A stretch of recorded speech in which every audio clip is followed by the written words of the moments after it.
Welcome back to Jam-Packed Business Made Easy. I'm your host, Flora, and today we're diving into the world of AI governance with Michelle Garcia.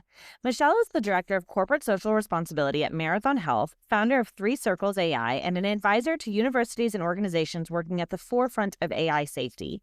In this conversation, we talk about why AI governance matters for every business, how bias shows up in algorithms, and what practical steps you can take to make sure your company is using AI responsibly. Let's jump in. Thanks, Michelle, for being with us today. How are you? I'm good. How are you? Doing well. It was fun chatting with you before we got started. I'm glad I didn't just start pushing record. Mhm. Um, Go ahead and tell us a little bit about yourself and your name, where you're calling from, and what you do with your time. Yes. So my name is Michelle Garcia. I live in Denver, Colorado. And I do a variety of different things. My background is in public policy and data science. I'm particularly interested in AI governance. I have a business, Three Circles AI, that really helps small businesses, mid-sized businesses develop an AI governance strategy. And Awesome. then I also am director of corporate social responsibility for a national healthcare company, Marathon Health, and work with them on their AI governance strategy. Was super excited to get an AI governance group started this year Awesome. in partnership with our IT department. And then I sort of have associations with a number of different organizations. So the University of Colorado Boulder, the Lead School of Business, I'm an advisor on their consumer experience program. Wonderful. And then with the University of San Francisco, I'm an advisor on their strategic AI graduate program. Cool. And excited to be involved in all of that. I'm originally from the Bay Area and miss it very, very much, but not on days like today because Denver's actually gorgeous today. Oh, good. Okay, good. Um, so I mean, it sounds like you probably have a lot of spare time. Yeah, I also have three kids, so Okay, lots cool. of spare. Yeah, yeah. Okay, great. And what do you do in all that spare time? So we travel a lot, so Great. that is something that I'm super interested in, and then I do a lot of ongoing learning, Cool. especially in the AI governance space. Um, I am excited to be starting another program today that's Awesome. actually on frontier governance. It's with Blue Dot Impact. They're through the University of Cambridge. They run a number of AI safety and AI fundamentals courses that are really looking at how do we mitigate harm from Okay. AI inside of our development protocols. And so super excited to be back involved with them again. And when you say you started a new program today, tell me what that means exactly. So it'll meet for 2 hours each week for the Okay. next weeks, and there'll be about 2 to 3 hours of reading outside of that. And then you just have really robust discussions. This one's really focused on frontier AI. So this is not in the deployment space. This is not how a company might be using ChatGPT, might be using even an enterprise proprietary AI system to offer their solution in the marketplace. This is looking at the development of those LLMs. So it's really how do we make sure that what is being offered in the really business to business or business to consumer space by Meta, by OpenAI, by Microsoft, all the different companies, how is it really safe for consumers and making sure that it is well aligned with the goals that companies have when they're deploying AI? So what got you into this? And I want to give you a little bit of background of about these podcasts and what we do here. So we really bring business owners on and small business owners and large business owners, and we bring them on and we just kind of learn about how they're using AI, but also how they got to where they're using it, right? Mhm. So, we've spoken to people that are like, I still don't use ChatGPT, and they'll be like, I don't use AI, and you're like, well, actually, I think you do use AI. You know what I mean? And then we have people that talk circles around me. And so I just kind of want to start from the back. You mentioned earlier that you're from the Bay Area. You landed in Denver. Like, tell us a little bit about how you got so in the weeds with AI governance.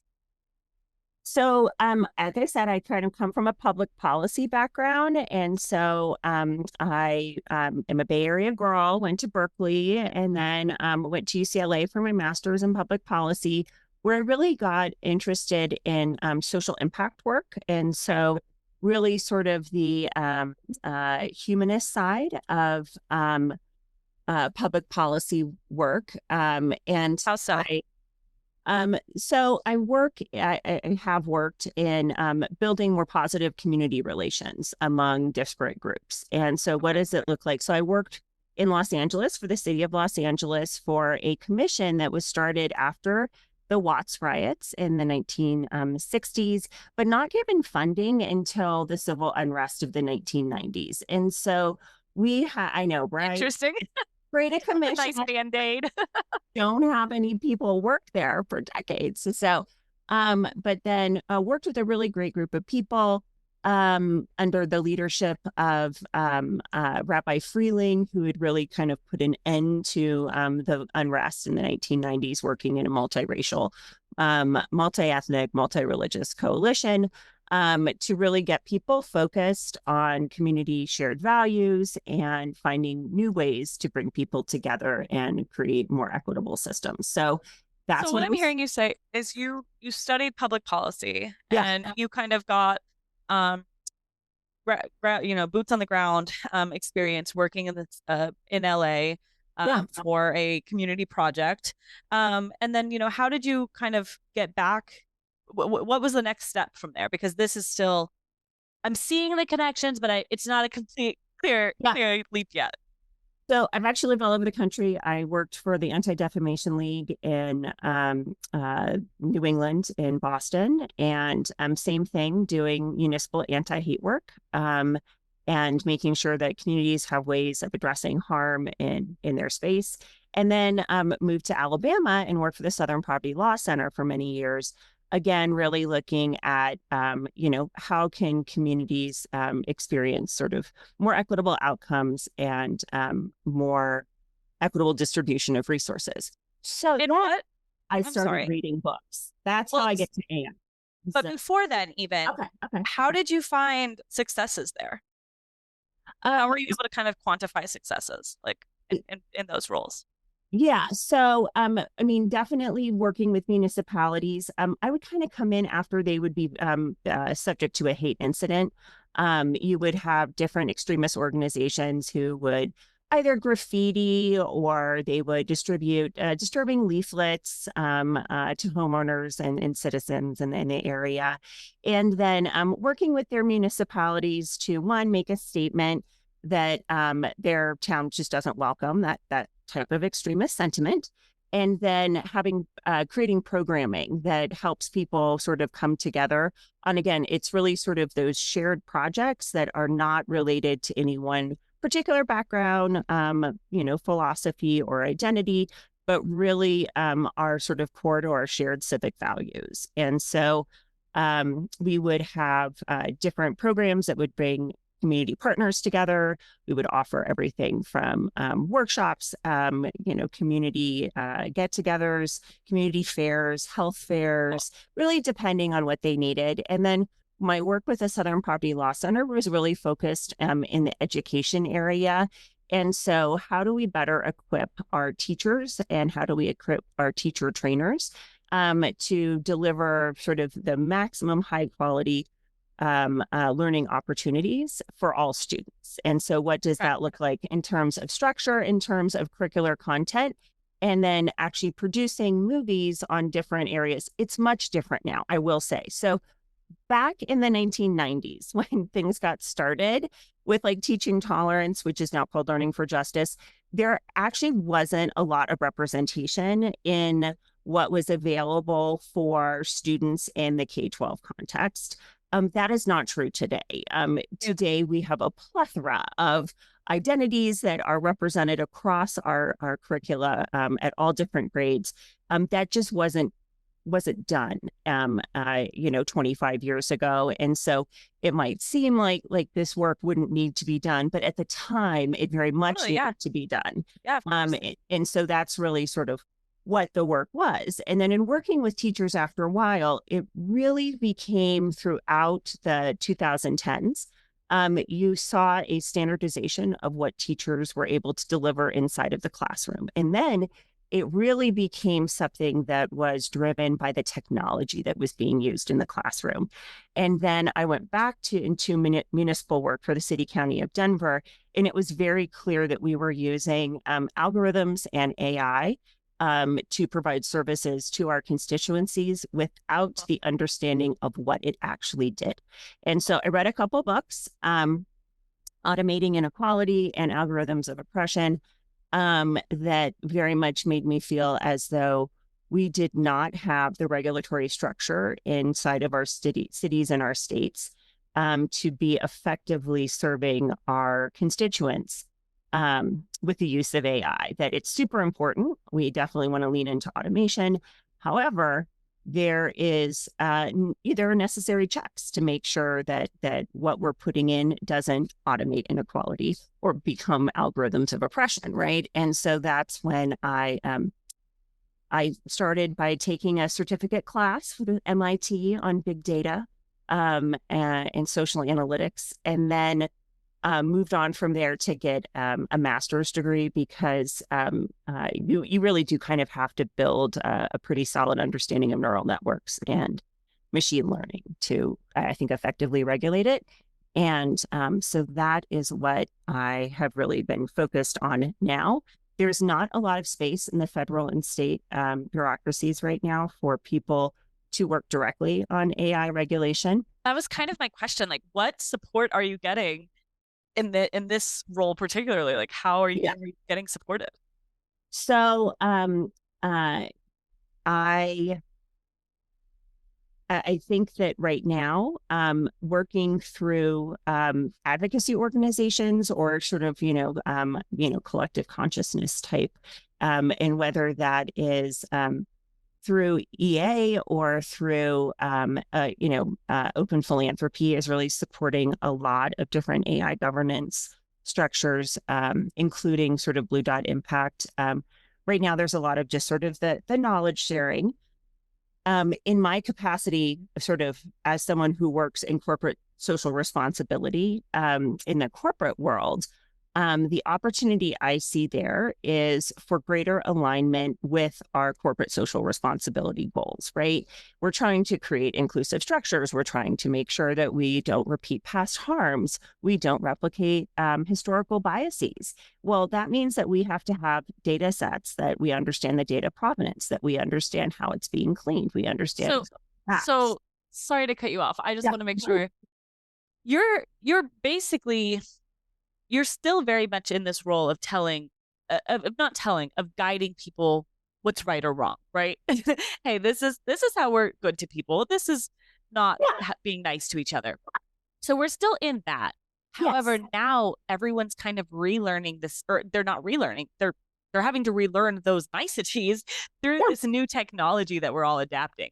So your role of guiding people to not, do hate crimes, to simplify, has now, you're still doing that essentially, but you're doing it through AI and data. Well, that's how I see it. Yeah. I mean, I don't think that I don't see it as a pivot career-wise.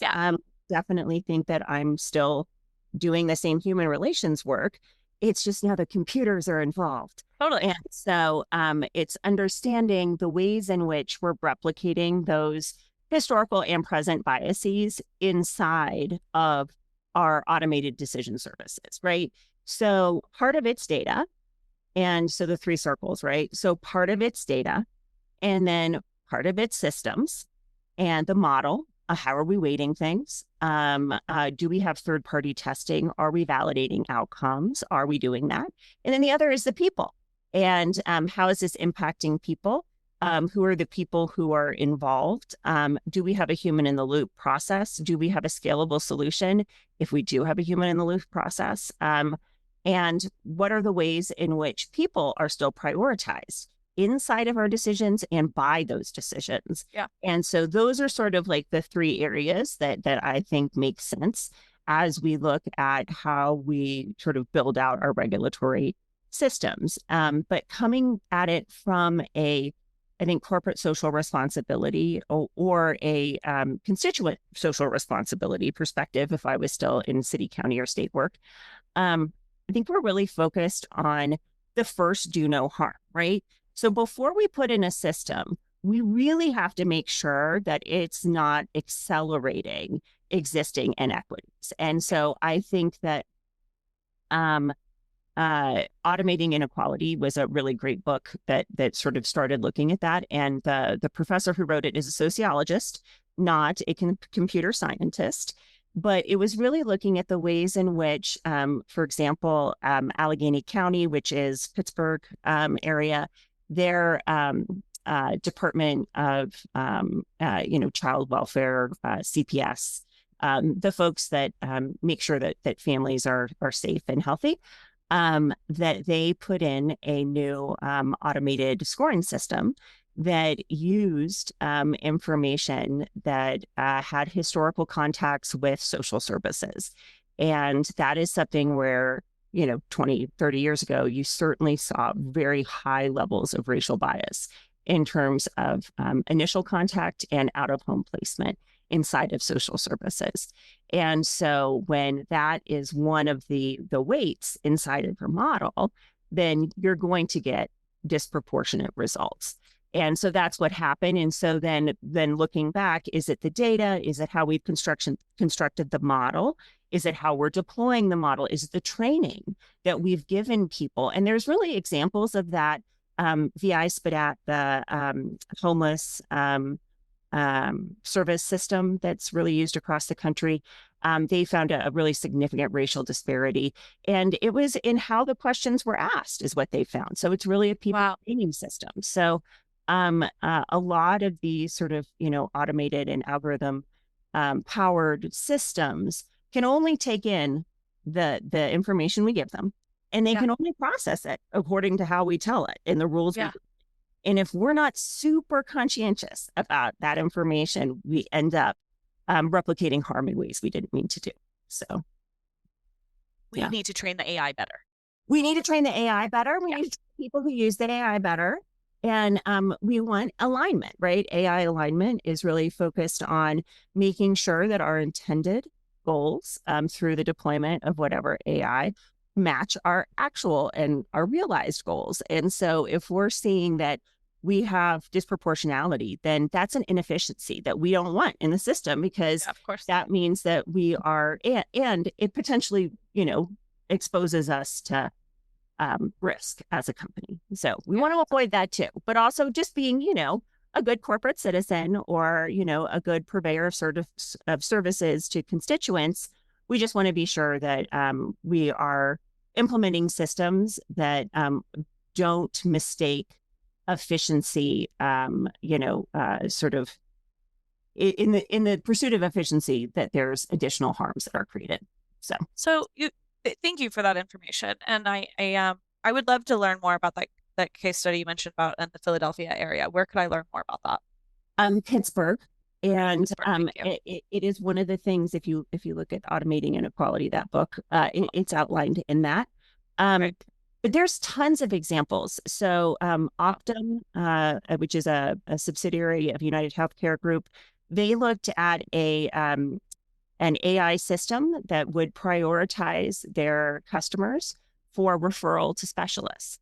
But what they did in constructing that model is that they used two indicators of sickness, of how sick you are, right? And one of those measures is how much you've spent in the past year on healthcare.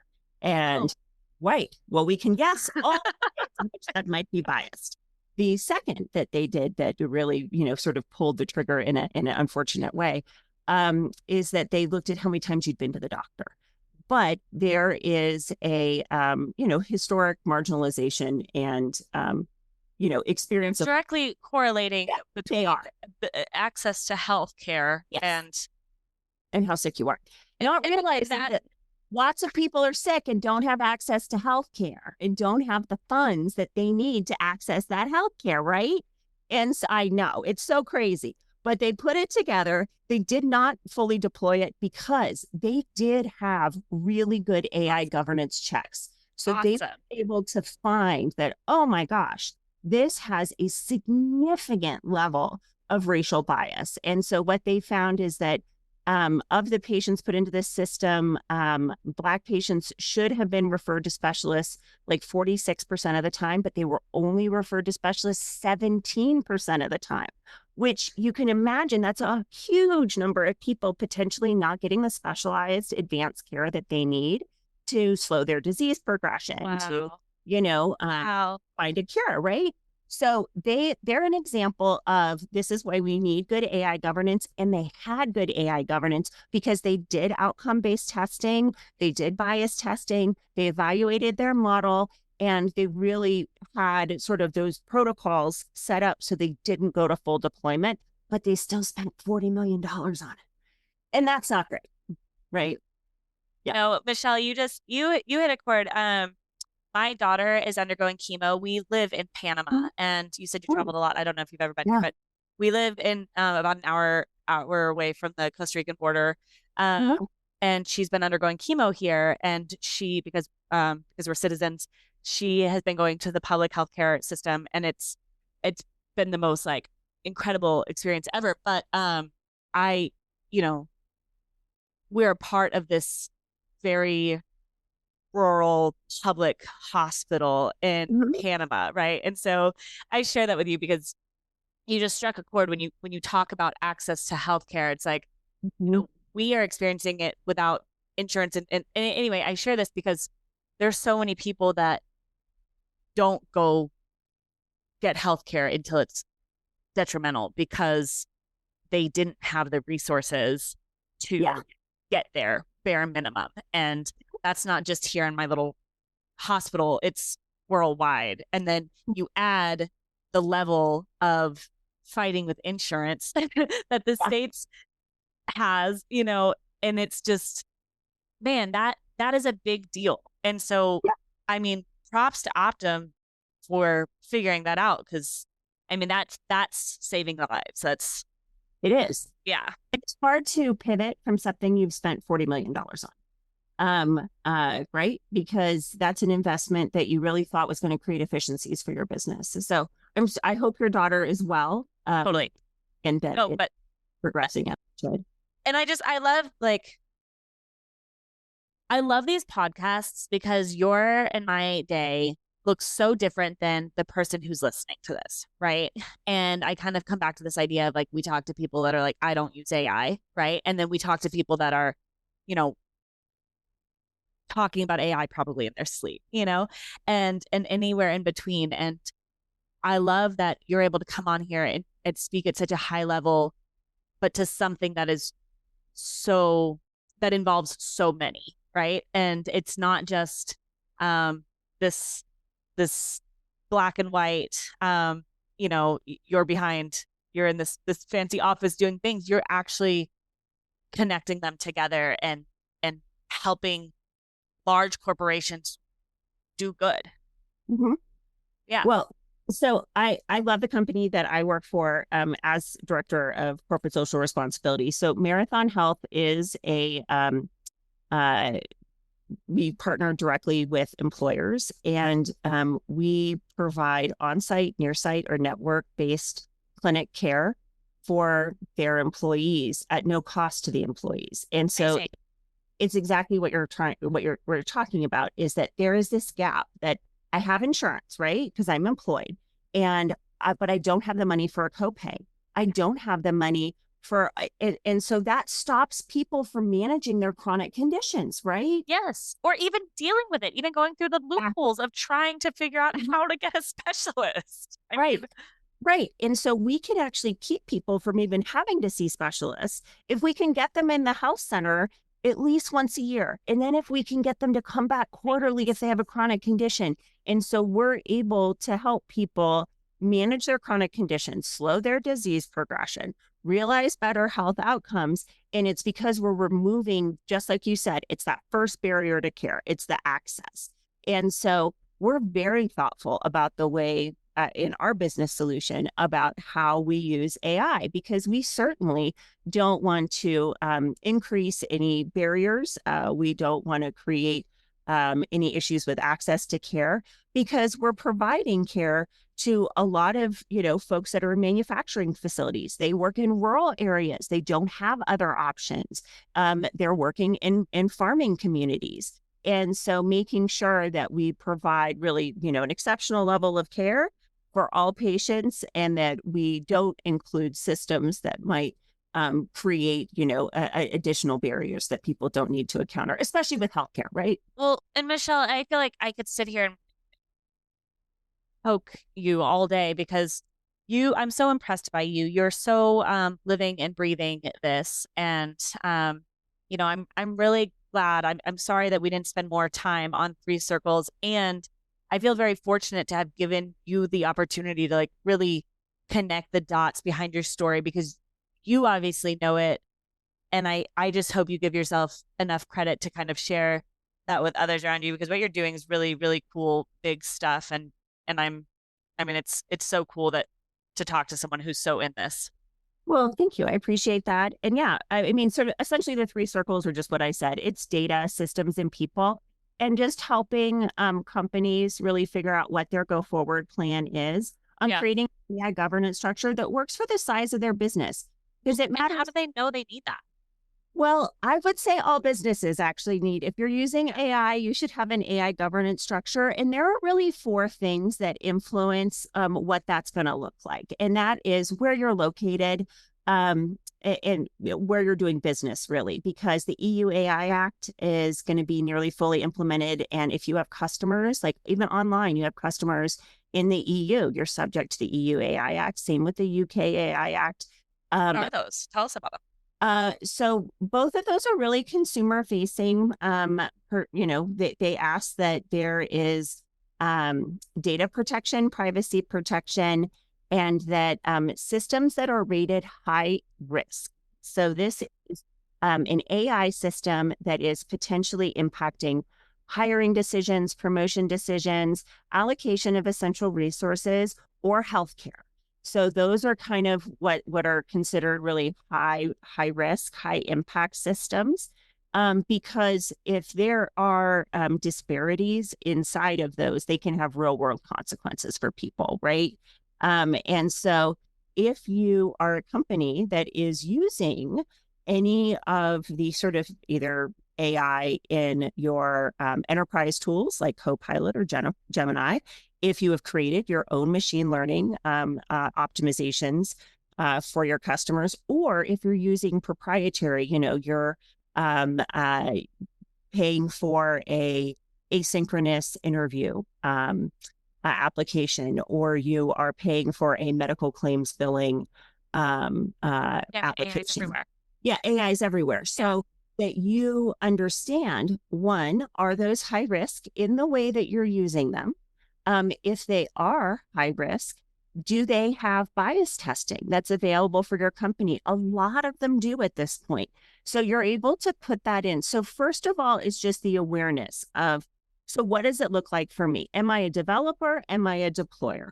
Where am I using AI? Is it enterprise system? Is it something I'm creating myself? Is it something that I'm buying?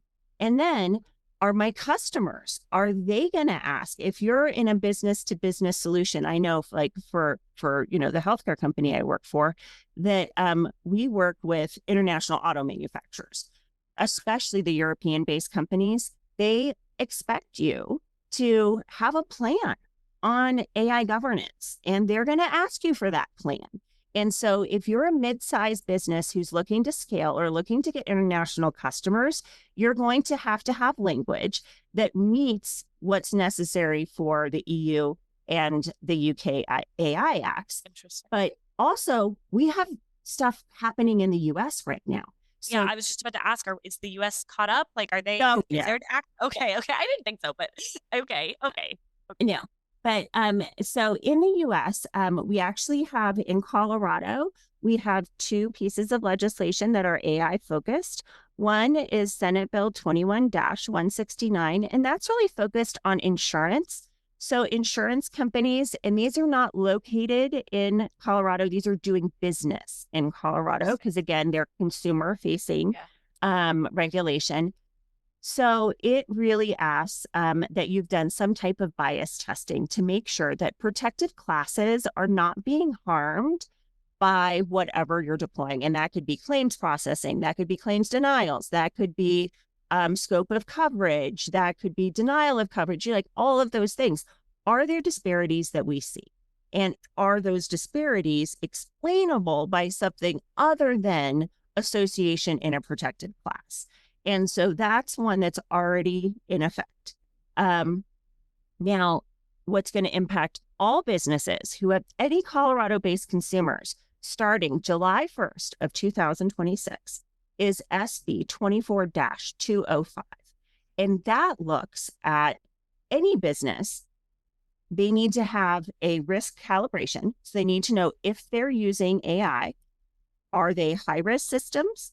Are they low risk? And if they're high risk, they have to have some type of that assessment done. Are there outcomes that are inequitable and not explained by other parts of the data, right? And so those are the two ones. And then as of yesterday, Gavin Newsom signed the California AI legislation. And I don't know the details on that because it's literally from yesterday. My gosh. No. Wait, so in these bias testing, what does that involve? So you can do bias testing different ways. I will say IBM is really the leader in this area. So they have a sort of a data set you can use, for lack of a better term, to sort of put through your different systems to find if there's inequities in that way.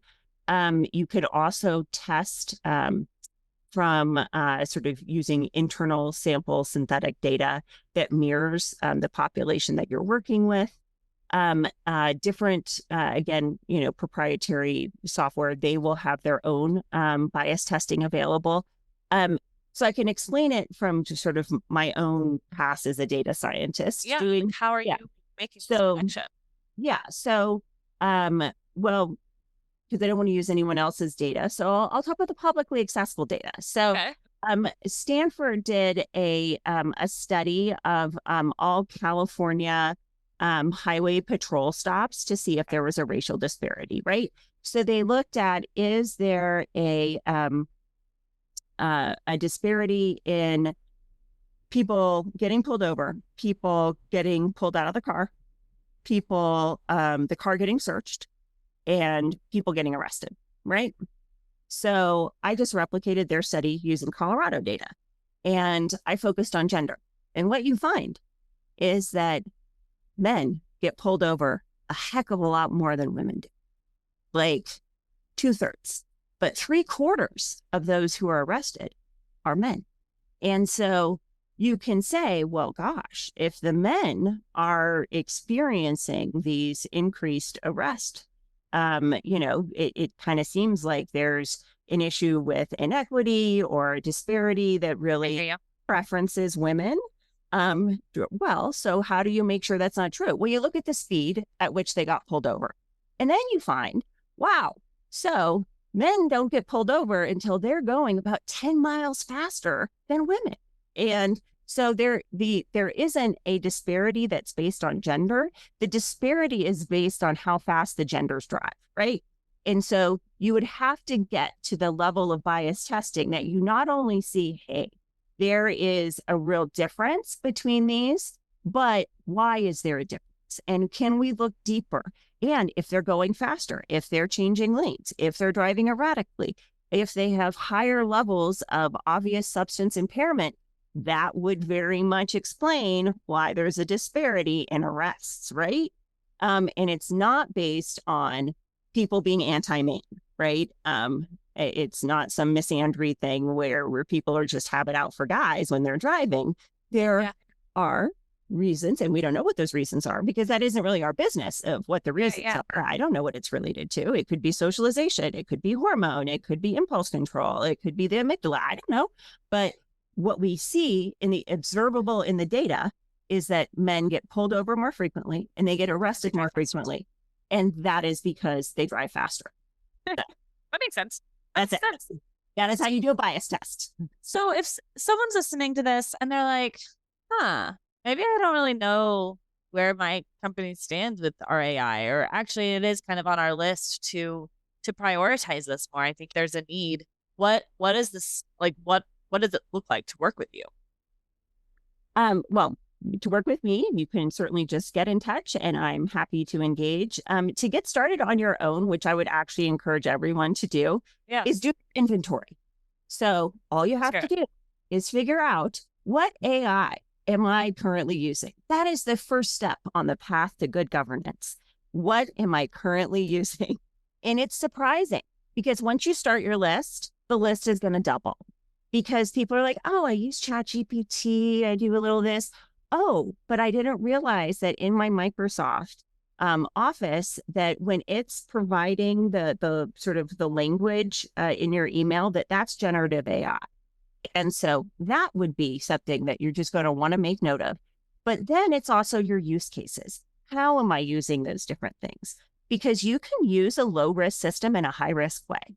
So if I'm using ChatGPT to create an email, that's awesome. If I'm using ChatGPT to compare two resumes of two potential candidates and then tell me which one I should hire, that's now a high risk application. So it's the systems that we're using, and then it's how we're using. And then you have a place to start. And then if beyond that, it's still confusing, by all means, get in touch. But if you're a company of 50 or more, you're going to want to have some type of AI governance group that you put together. That's going to be whoever is in charge of PX or HR or your people. You're going to have someone from people operations, someone who works in corporate social responsibility, learning and development. You have to have someone on the people side. And then you have to have somebody who's in charge of your IT as it pertains to data. That is going to be most important. And then the other is whoever's working on procurement. Is there someone, if you don't have a chief procurement officer, you just have different people working on procurement, whoever's in charge of that vendor management system, because this is stuff you're going to want to keep track of so you don't keep having to redo your inventory. You're just going to want to be sure that when you are comparing new vendors, everyone is selling themselves as being AI enabled right now. And so understanding, is their business solution really AI dependent? How are they using AI? What AI application are they using? And what is the data integrity of that application? Because that's where companies are really going to start to have an issue. If you're not using an enterprise proprietary, something that you've signed a contract for as an AI system, your data is not private. So you are putting information, and I love ChatGPT. I'm so not picking on ChatGPT or Perplexity or any of them. If you put information in there, it goes into building out the model, right? The models they're iterative. They're constantly growing. They're constantly learning faster, more optimal connections throughout the neural networks, right? Or they're creating more expansive neural networks. They're creating more layers, more levels of specificity. And what information that you put in is being used to do that. So it doesn't have copyright protection, and it doesn't have any type of business interest protection. So be super careful if you're putting customer information, if you're putting anything related to, sort of your proprietary business information, just be super careful if you're putting that stuff in any type of public AI platform. Well, Michelle, thank you so much for that reminder, and for all that you're doing, and staying on time, staying over time with me. I really appreciate you. I know you're busy, and just thank you again for sharing this story with me. And I'm excited to, maybe touch base in a few months and just see, how else you're saving the world. Well, thank you. I don't know that I'm doing it that much, but it is super interesting. I love being involved in something that's constantly evolving, and there's lots of opportunities to learn and do new things and try things out, and hopefully they work. So cool. Well, I think you're doing great. Thank you so much, Michelle. Thank you. All right. Take care. Have a good night.